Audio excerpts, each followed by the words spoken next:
Hi Katie, it's Alex, and I'm sorry I haven't vlogged in I don't even know how long it's been, but I'm writing a story right now, and I think I should read you the first chapter.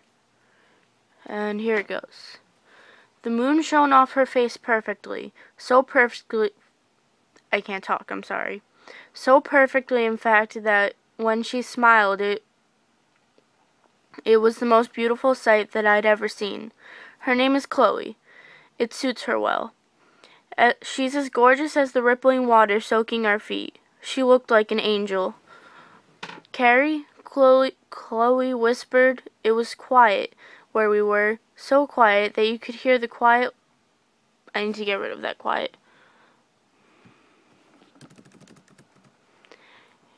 So quiet that you could hear the little waves from the ripples of water splashing onto our feet.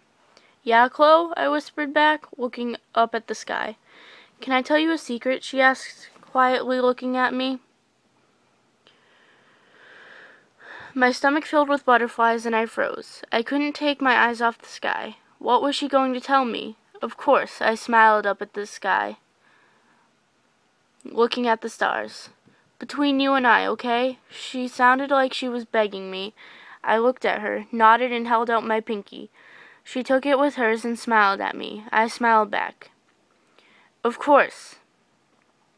I looked in her eyes for the first time that night and hesitated to take my pinky away from her. We were on the little beach just outside my house. It was down a small secret trail that I had found when I was 11. No one else in my family knew about it. Only Chloe and I did, as far as my knowledge goes. My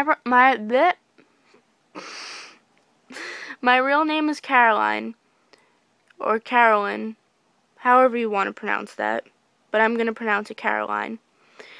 But everyone calls me Carrie. I like it when people call me that, especially Chloe. A frown formed on Chloe's face, and she averted her eyes from mine. Now I got nervous. She usually wasn't this serious about things. She was always happy. Carrie, Ring, ring, ring! My alarm clock went off. I opened my eyes, aggravated. I hated school days with a passion.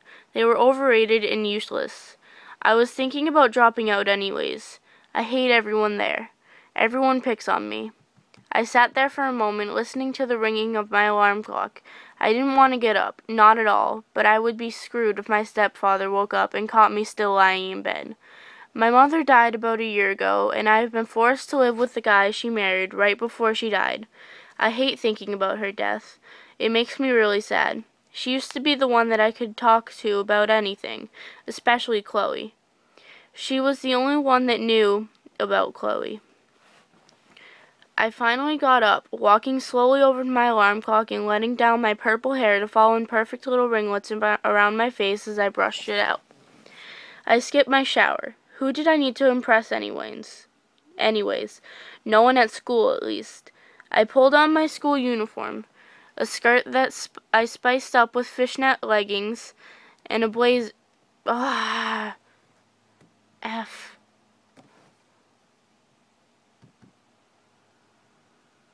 Sorry, I lost my place.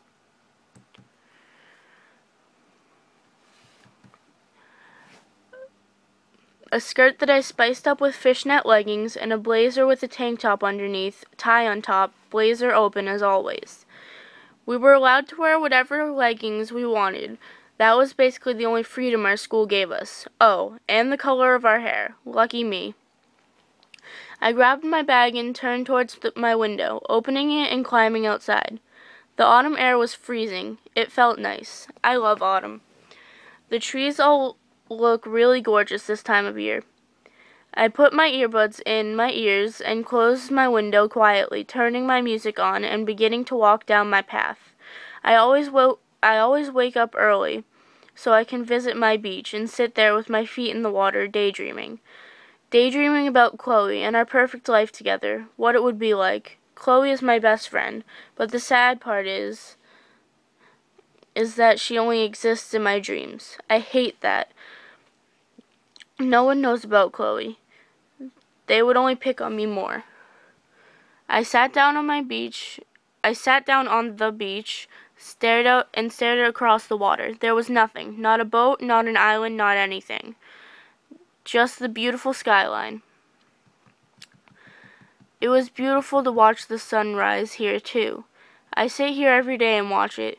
I pulled out my camera and put it up to my eye, snapping a few photos of the sun peeking over the water.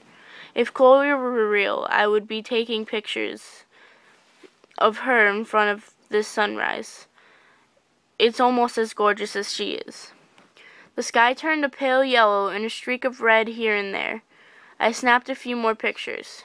Red sky in the morning, sailors take warning. I spoke to myself quietly. Seeing the red sky made me frown.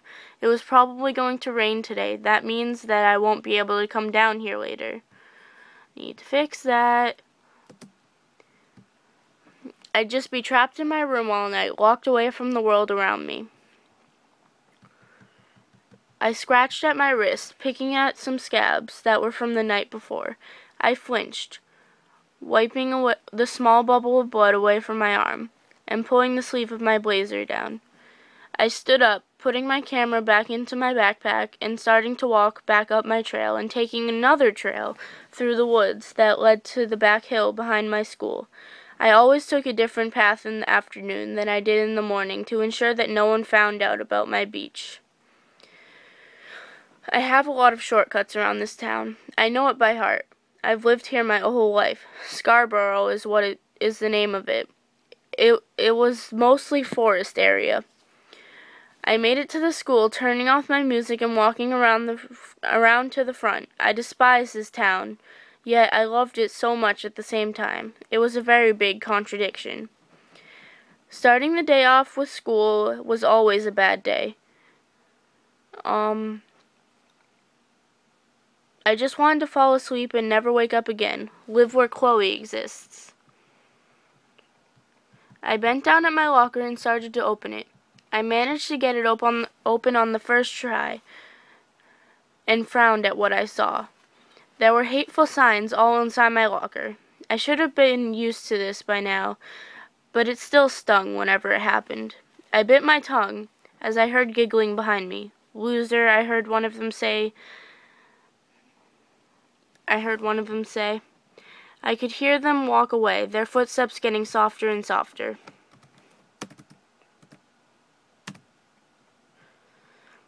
I pinched the bridge of my nose. I always get so angry at them, but I can't do anything about it. It always goes unheard of, even when the teachers are around.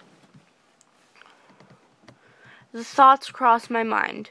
What if I jumped off a cliff, hoping to die, or better yet, be in a coma, a never-ending dream?